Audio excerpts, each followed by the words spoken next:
all of you know, we have been talking about Palantir forever. It went as high as 200 something, like what was it, 203, 204, right in there, all the way down in a matter of a day or two after it announced record earnings, everybody, which usually causes a stock to go up.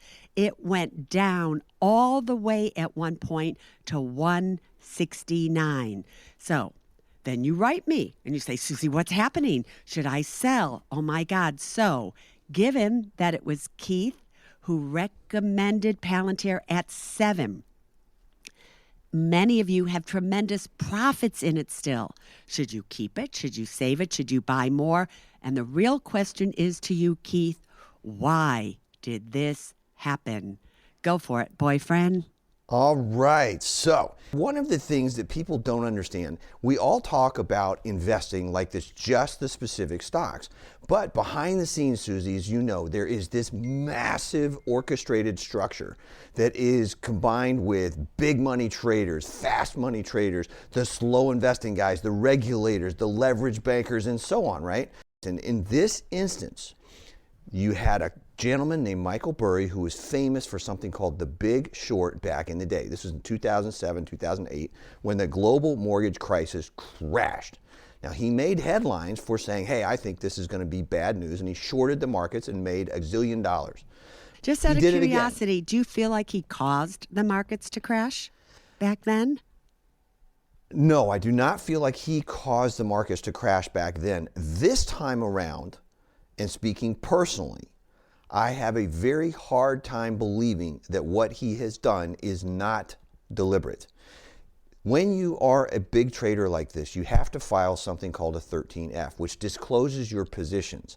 And so if everybody's listening out there, imagine going to the grocery store because you intend to buy all the inventory. You'd obviously have to tell the grocery store you intended to do that so the grocery store could reload and not mess up everybody else who's intending to go shopping that day. Okay, now you got to really speak slowly for everybody because I know you're really familiar with all of this.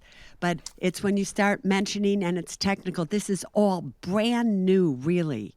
Brand new for the listeners. So excited about this stuff because, Susie, one of the things that as scary as this is, right? I mean, just to deviate for a split second, one of the things as scary as this is, whenever this kind of stuff happens, it is an amazing opportunity for smart investors who can see through the storm, right? My grandfather used to say, the night is always darkest before the sun rises. And in a situation like this, that's what we're dealing with behind the scenes.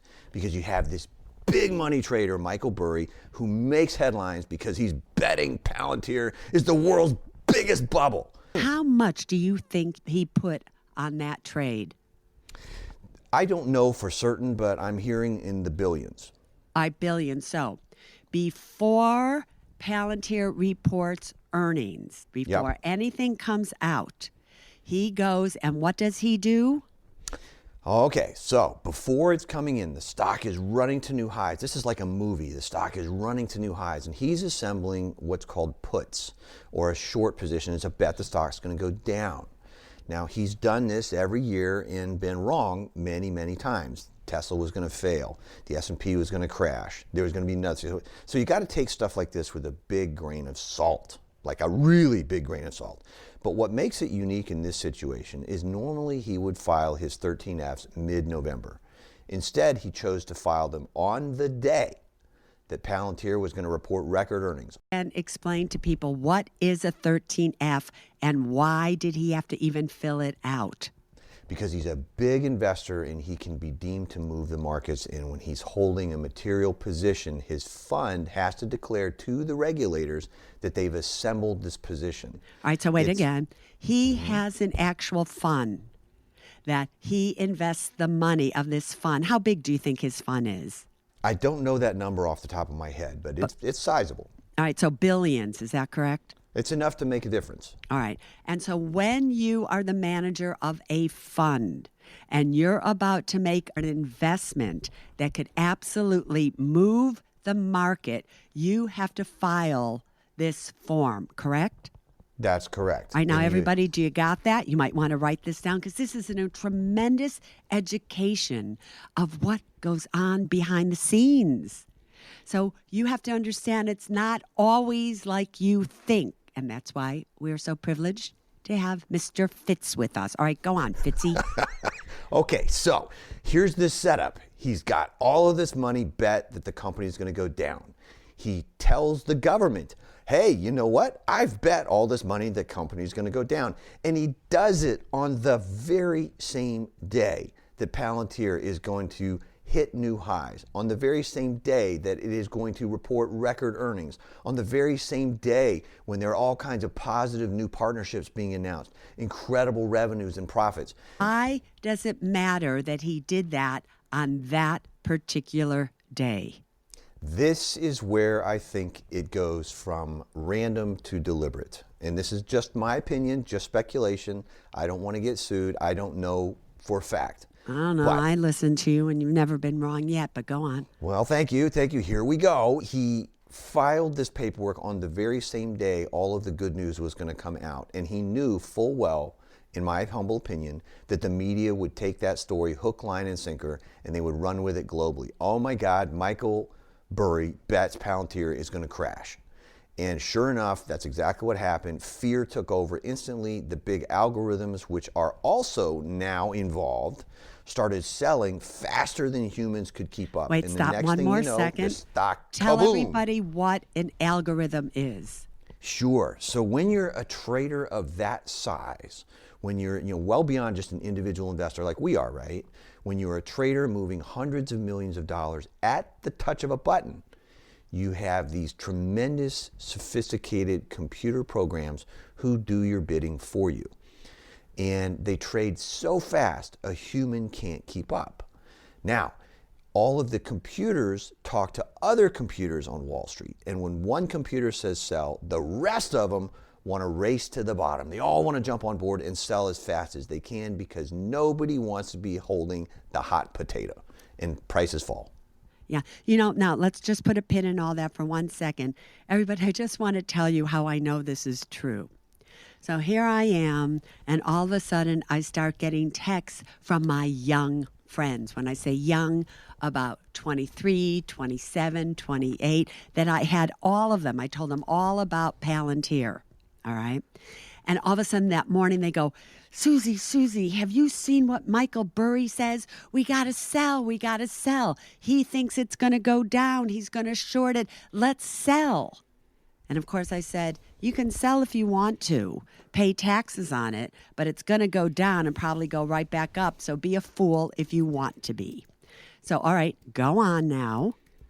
Okay, so what happens is these computers now, when they see one big, what's called a sell program, when they see one big sell program come online, then all the other computers say, oh man, we should sell. So this is like the rumor mill on steroids. There's no human involvement, and the computers just sell, and the price just drops like a rock. And that's what happened. So behind the scenes, you and I are investing in the company because it's a great stock.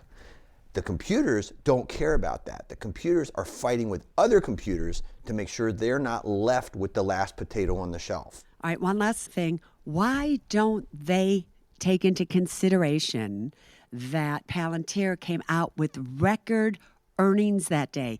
It would be like if Michael hadn't done that, the stock would have been like, oh my God, it exceeded everybody's expectations. How can it keep doing this? Oh my God, everybody didn't think it was going to be profitable, and it's more profitable than it ever was.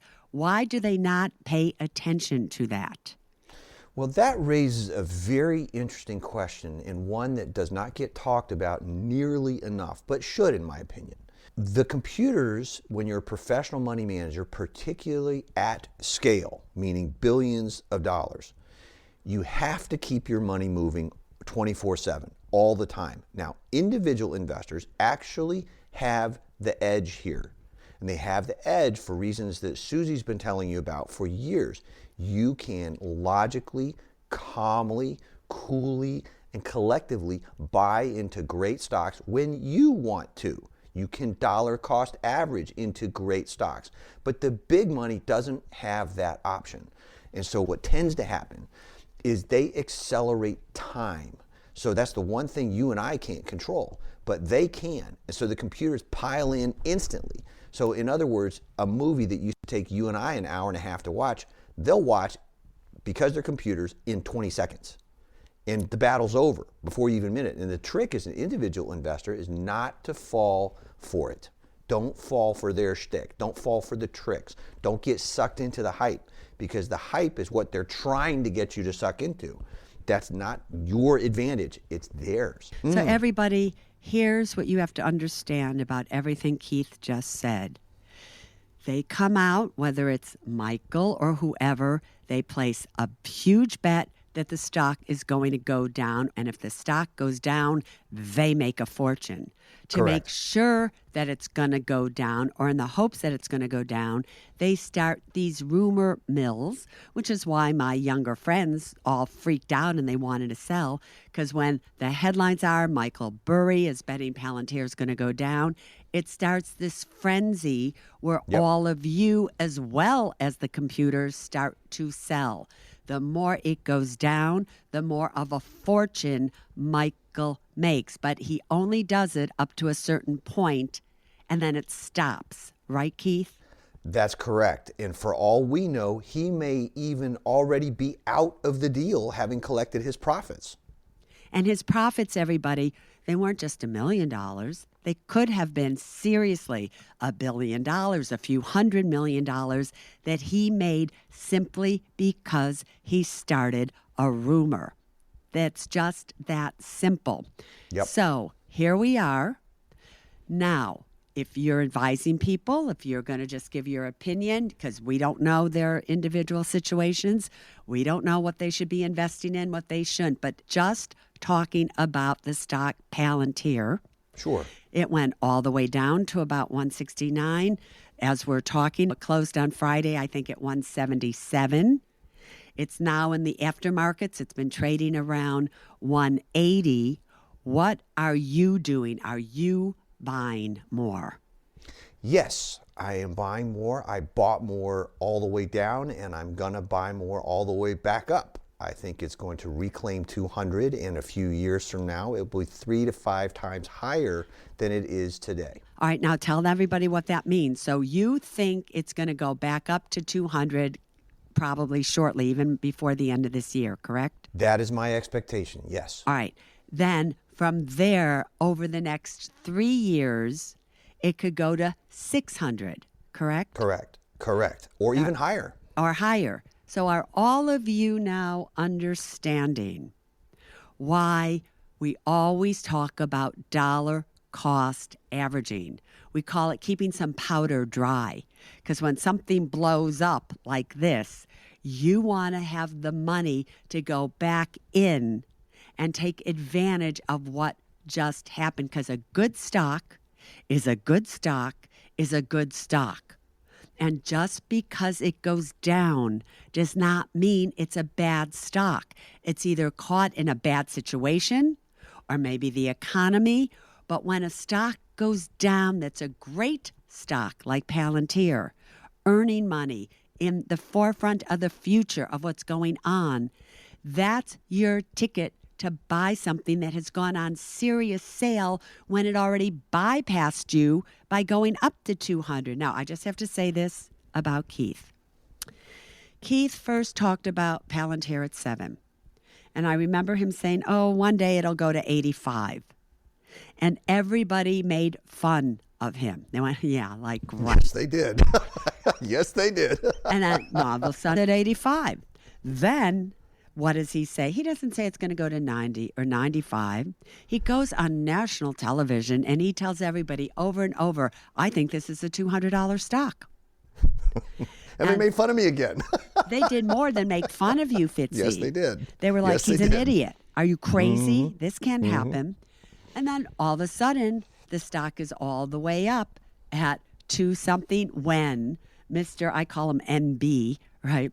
Michael Burry, right? Comes in and does his shenanigans. So I just wanted all of you to have a brief lesson on what happened with one stock. Keith, overall, since we're almost out of time here, right? Overall, what do you think the market's doing? What are your particular favorite stocks still? Because a lot of people still have IONQ. Do you still love it? Oh my goodness, this is another stock on the forefront of our future. Yes, you bet I do. All right, so we have Palantir, IONQ. You still love NVIDIA? NVIDIA is still king of the ball, queen of the ball, whatever expression you want to use. It's at the party and going to dance for a long time. All right. We won't talk about Tesla because we have a difference in opinion there. Well, even if we have a difference in opinion, right? Forget about Tesla, for example, but think about all the technologies that it's involved in that other companies besides Tesla are working in. Robotics, vision, health, neural networks. So if you can't get past Tesla, that's okay. You and I will always probably butt heads on that one, but the technology itself, with all these other companies that are involved, is still changing our world. And that's an investable opportunity that we will never again see in our lifetimes. All right, so you heard it here on the Women in Money podcast. Hopefully, Keith will be kind enough to join us again in the future when things like last week happen, because last week was a phenomenon.